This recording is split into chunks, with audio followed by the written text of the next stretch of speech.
Hey there everybody, just doing a review for the AlphaESS AP1000 portable power station, and we're just going to take a quick look at the box right here that the unit comes in. And over on this side of the box you do get a specification panel right there. It tells you a little bit about what the power station is capable of, and at the back it just points out the functional parts of the power station, and it's all labeled right there.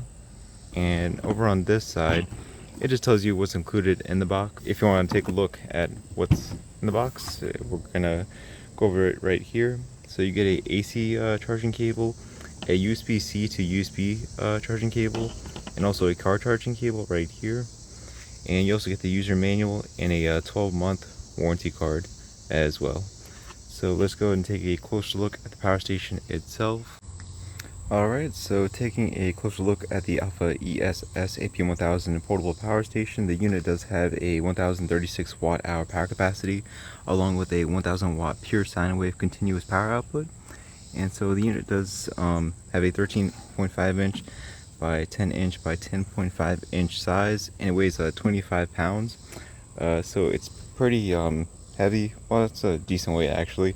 It is made easier by this large handle at the top right here. And so yeah, it's a decent weight. I'm currently holding it with one hand, and it's okay. Yeah, you can move it around pretty easily, I'd say. But at the same time, are you gonna be able to hold it for like a really long time? Probably not, but yeah, you're gonna be able to move it around if you need to. And taking a look at the front of the power station, this is where most of the functional parts of the unit are, which includes the output ports, the input port, and the screen. And we're going to get more into this in a second, but let's just take a quick look around of the unit. And so on this side you do get the vent for the internal fan, and that's about it. Over at the back there is the flashlight, which has its dedicated button. When you press it once, it starts at low. Press it again, it goes to medium, and press it one more time, and this is its high setting. This is going to be pretty useful in the event of a power outage and you need some light. It's right here. Alright, and over on this side, same thing as the other side, which is a vent for the internal fan. And at the top of the power station, as you've probably seen, I've been using the large handle that actually conceals into the power station when you fold it down. Yep, it's just completely flat right there, which is pretty cool. And also, as you probably noticed, you do get these two wireless charging pads right here. And when I got this power station, I was kind of confused on how to use these two. You just press the info button right here, you double tap this, and it turns on, and this blue light turns on, which shows that these two charging pads are being powered, and you can place a phone on top to wirelessly charge a phone. And we're going to be testing out these charging pads in a moment. And this is the screen for the power station right here. It's a pretty simple screen because all it has is the input wattage and the output wattage reading, as well as the power capacity remaining of the unit, which is currently 45%. This screen does not have a estimated runtime like some newer power stations have. Yeah, I mean, it's okay. It could be better, but yeah, a really minimal screen. Alright, and so this is the DC input port that's used to recharge the power station. This is the charging port section, which includes a 100 watt USB-C power delivery port at the top. This is a 15 watt USB-C port and two USB-A 12 watt ports. The 100 watt USB-C power delivery port is great because it can charge most USB-C compatible laptops. However, these three ports right here are a bit disappointing because the 15 watt USB-C port just has standard charging, and so do these two USB-A 12 watt ports. Ideally, this second USB-C port would feature 18 watts, and these two USB-A ports would feature quick charge, but they don't. But like I said, I think this top USB-C port right here makes up for these other three ports. But yeah, we're going to be testing these out in a minute. These are the three AC outlets right here, which have that Pure Sine Wave 1000 watt continuous power output. And over here is the DC section, which includes two DC 5525 ports. This is the cigarette lighter port right here. And yeah, like with most power stations, this is probably going to be the least used section of the power station, because most consumers don't have appliances that are used with these type of ports. But if you need it, they're always right here. And in order to turn on each of the sections, just tap the power button right there, and it turns on each of the sections, and a green light turns on as well for each of the power buttons to show that it's being powered. You can't really see it right now because we're outside, but yeah, each of the buttons does have a green light to show that it's turned on. Yeah, let's just go and start using the power station and see what it's capable of. Oh, one other thing I wanted to mention, at the bottom of the power station, you do get these rubber pads, and also you get this specifications panel and this warning panel right here that you may want to read before you use the power station. And yeah, I just forgot to mention what was at the bottom of the unit, and there it is. Yeah, let's just go and start doing our test. Alright, so for this test, I do currently have all the charging ports being used, which includes the 2 USB-C ports and the 2 USB-A ports at the bottom. And we've currently got a 60-watt output going on right here. And as expected, all the phones are standard charging, which includes the LG G7, the Galaxy A51, and the Galaxy Note 9. All standard charging because none of the bottom 3 ports right here feature fast charging. But also, as expected, the Lenovo laptop is charging at about 31 watts. Which is its max charging speed, so that's good. I mean, the 100-watt USB-C power delivery port is going to be able to charge phones, tablets, and laptops at their max speed. Almost makes up for the other 3 ports. At the same time, I really wish they added fast charging to these other 3 ports right here, considering that this is a pretty expensive power station. And so yeah, let's just go ahead and test out these wireless charging pads as well. Let's just place 2 phones and see how they perform. Alright, and as I mentioned before, just double tap this info button right here. Just like that, blue light turns on, and then you can place your phone on top to wirelessly charge, and that is charging. And the good news is that it's fast wireless charging, because each of these charging pads are able to output 10 watts. And that's the Note 9 fast charging, and this is going to be the LG G7. You can place that on there. And that is also fast wireless charging.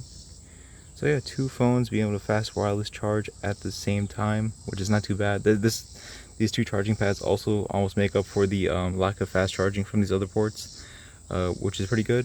Alright, and let's just go ahead and start using the AC outlets right here, and you're going to be pretty surprised by what you can power with a 1000 watt max output. And let's just start getting appliances together and start testing these out. Okay everyone, so just outside with the AlphaESS Power Station, and I've currently got a Ninja food blender connected to the power station, and I placed some ice, bananas, sugar, and milk into the blender to make a banana smoothie. And we're just going to turn on the blender to see how the power station is able to power the blender. And yeah, let me just switch it on, and we're going to set it to low first right here.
And there we go. That is the blender being powered, and it ran with no problems. The power station was outputting about 330 watts at the blender's highest setting, and yeah, it still kept going. And I'm just gonna grab a cup and pour out the smoothie to see how well it was made. Alright, you guys, just gonna pour out the smoothie into the cup to see how smooth it is. Oop, my bad.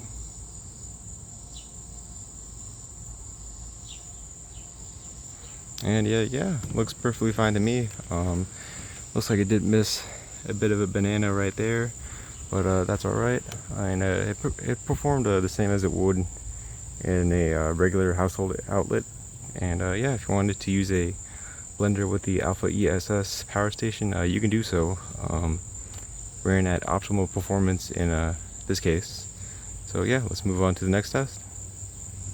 Alright everyone, so for this test I do have 3 appliances connected to the power station, which includes a Black & Decker mini fridge, a Lasco heater, and also a tower fan right here, as you can see.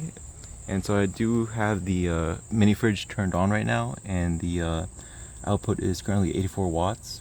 I'm going to go ahead and turn on the fan, and then we're going to move on to the heater. So let me just pop the fan on. And the fan is currently on level 3. And now the power station is outputting 125 watts. We're just going to turn on the heater. Set it to low first.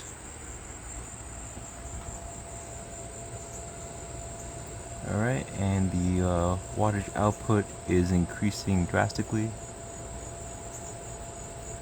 Looks like we're getting about 750 watts. Oh wow, we're going above, okay. Yep, almost reaching the 1000 watt max output of the power station. Okay, I think it's leveled out. I think we're at about 895, 900 watts I'd say. Let's just go ahead and set the heater to high and see what happens. And the heater is running on low quite well. Okay. Alright, and now the heater is on high.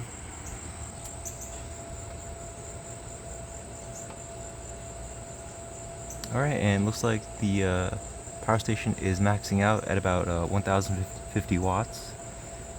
And I mean, it actually should be turning off, but I think what's happening is that the power station is regulating the power output, so it doesn't have to shut off. What that also means is that the appliances that are connected probably aren't running at their full capacity, because probably what's happening is the voltage is decreasing and the amperage is being increased to make the appliances that you're powering think that they're receiving enough power. But yeah, but the heater's running really well, even at high.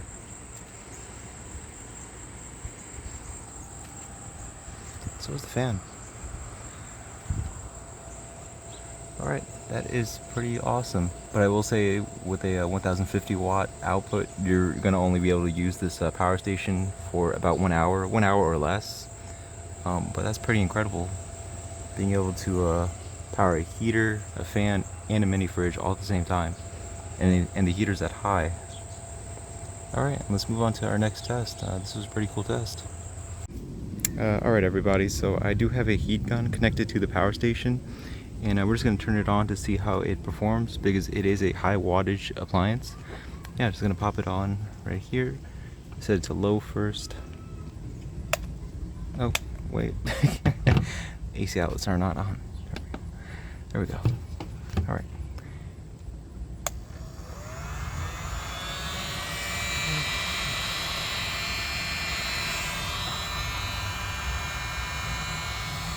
And not too sure if you can see it that well, but currently the output is 545 watts. And we're just going to set it up to high now, since it seems to be performing well on low.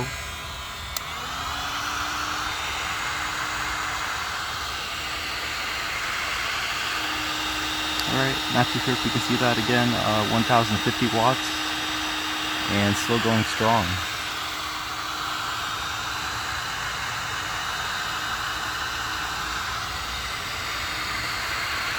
Alright. Yeah, pretty nice for a high wattage appliance like a heat gun. Being able to power from this 1000 watt power station, and actually it's rated for 1800 watts. So once again, I think the power station is regulating the output. But even so, being able to constantly power a heat gun, that's really nice. Alright, let's move on to the next test. Alright everyone, so for this test, it's another 3 appliance test. I've currently got a crock pot, a Milwaukee battery charger, and a electric duster connected to the power station. The crock pot and the battery charger are turned on right now, and currently the output is 270 watts. And I'm just gonna turn on the electric duster to see if that affects the function of the 2 appliances over here. So I'm gonna turn that on. It's gonna be kind of loud, so just watch your volume settings, you guys. All right.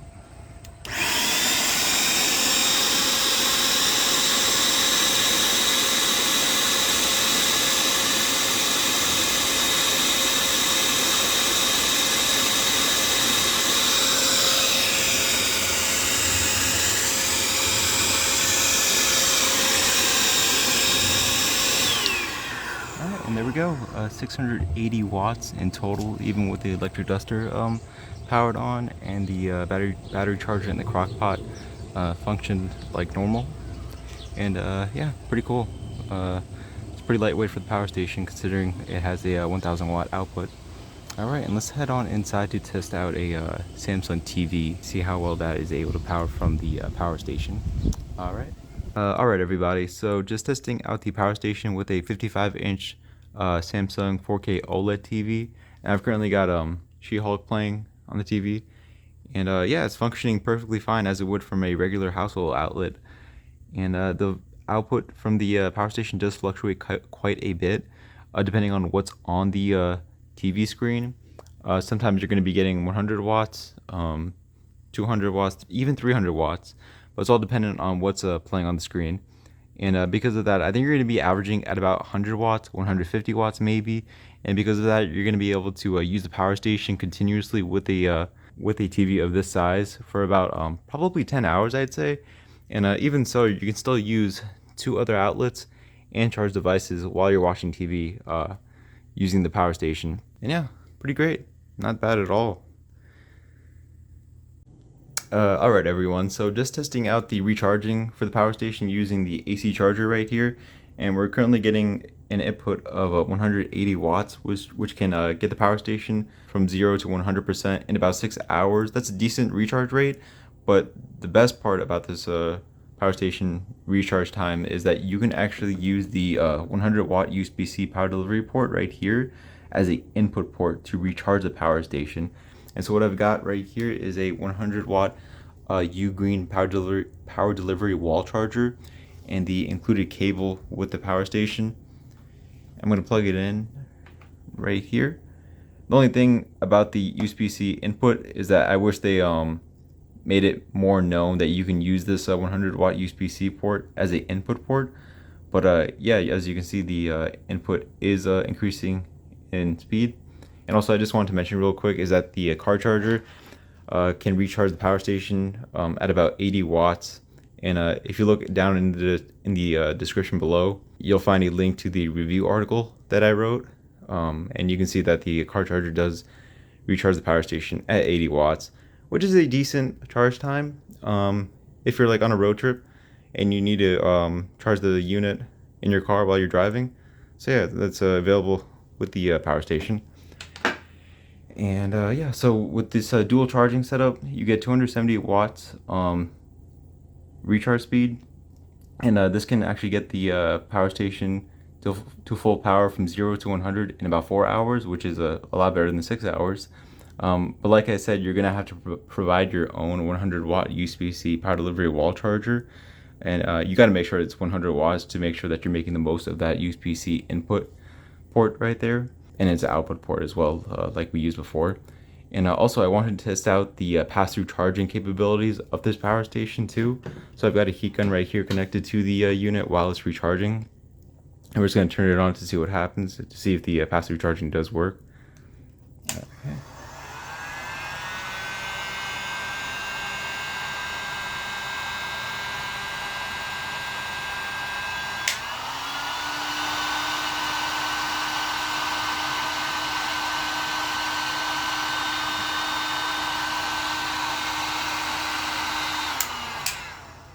Alright, yeah, there we go. The pass-through charging works perfectly. So you're able to use the power station while it's charging. That's what pass-through charging means.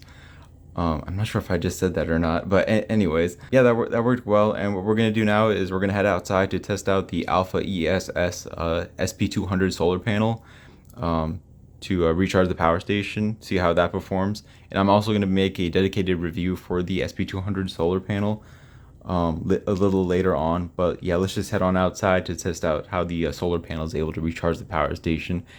Alright you guys, so just outside with the power station, and also I've got this AlphaESS SP200 solar panel, which is a 200-watt solar panel, pretty large one, and it's a partly cloudy day.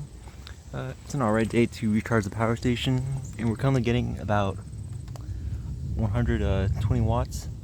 I know you really can't see it that well, but yeah, we're getting about 120 watts, pretty good recharge rate for the unit. And it's all really dependent on how much sun exposure that the panels get. But this is a pretty decent way to recharge the power station, especially using AlphaESS's very own solar panel. And I will be doing a dedicated review for the solar panel pretty soon as well.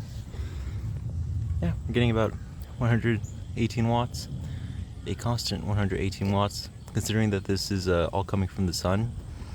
This is a really good recharge rate, and the solar panel does have a adapter connected to it. This red light right over here turns on to indicate that it's receiving power, and it's an Anderson connector right there. I'm currently using a Anderson to DC 5525 cable to recharge the power station, and yeah, not bad at all. Just dropped down to 110 watts. But yeah, that is the power station recharging using a solar panel. So if you got this power station already, or if you're wondering what solar panel is compatible with it, you can use their very own solar panel, the SP200. Alright you guys, so just to wrap up the review for the AlphaESS AP1000 power station, the build quality of the power station is great. I mean, there's nothing loose or like poor quality of the unit that I could tell from using it. It has a solid build quality. However, I mean, just like most power stations on the market, it's just mostly made of plastic. You should not drop the unit or expose it to water. I think I'm going to probably say this for most power station reviews anyways, and you guys are going to get tired of hearing it, but like I said, just don't treat it too roughly. And I'm pretty sure the manufacturer, I'm pretty sure AlphaESS, don't want you to treat the power station too roughly and having it get damaged. Also, I will have a link down in the description below for the product page, and also I will have a link to the written review article for the unit as well, in case you want to read a review for the power station too. And yeah, that is the review for the AlphaESS AP1000 power station, and I will see you guys on the next review. Alright, have a nice day. Goodbye.